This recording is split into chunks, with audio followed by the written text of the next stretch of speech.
Welcome to A Forward. Come on in and we'll take a look at DuckTales.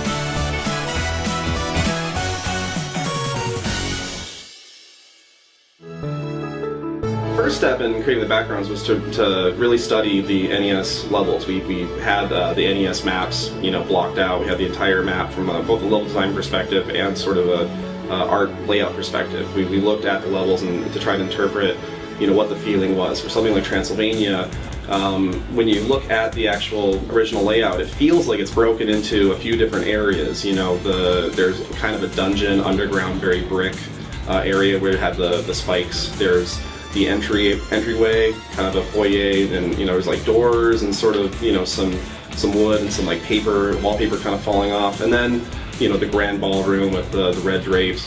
And so we really sort of broke down those sections and tried to break levels into 2 to 3 individual parts or pieces and unique tile sets.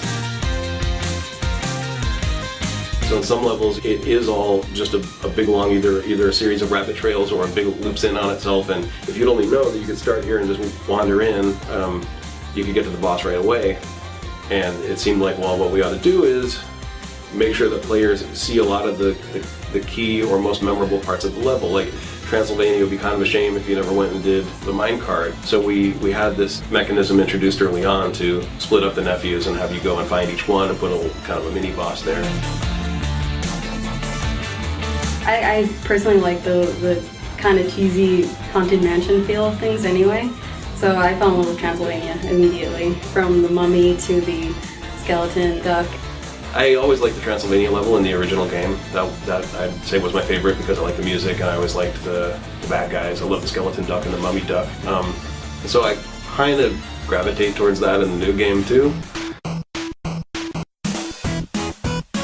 When we were first developing concepts and the look of the environments, we were having a hard time with our internal concept artists really trying to nail the Disney style. We have incredibly talented people, but there's this certain look, and so we did an internet search and we were looking up DuckTales backgrounds and different concept art, and I came across a blog with sketches from the original show, like thumbnails and actual layout drawings from the original show. It all came from one place, came from this one guy, Mike Peraza, and I thought, well, let's just contact him, see maybe he has a stockpile of layout art that we can rifle through and take some photos and scans, and he just wanted to work with us. And so we actually contracted him to work on the game. And the funny thing about Mike Peraza is he worked on the original DuckTales show, and now he's a Disney Imagineer. For the backgrounds, it was literally like taking, images right from the show and getting to convert them into these 3D environments.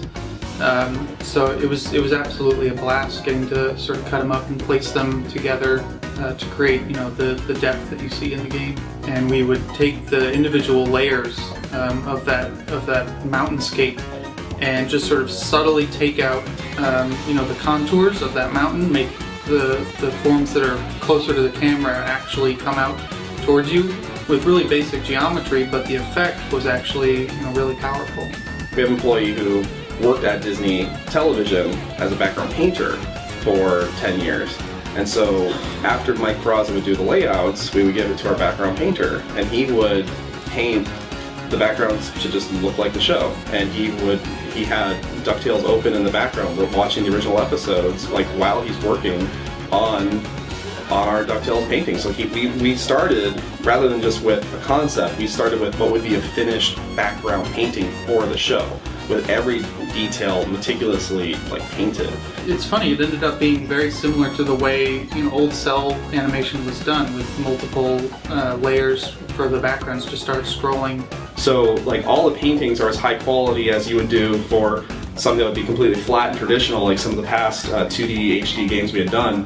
But starting with these giant paintings, we had very large textures. So we're really pushing the limits of some of these consoles and how much texture memory they have with all the textures and all the frames of animation and the particle effects and and the result is amazing with this game running at 1080p and 60 frames a second. It's just spectacular.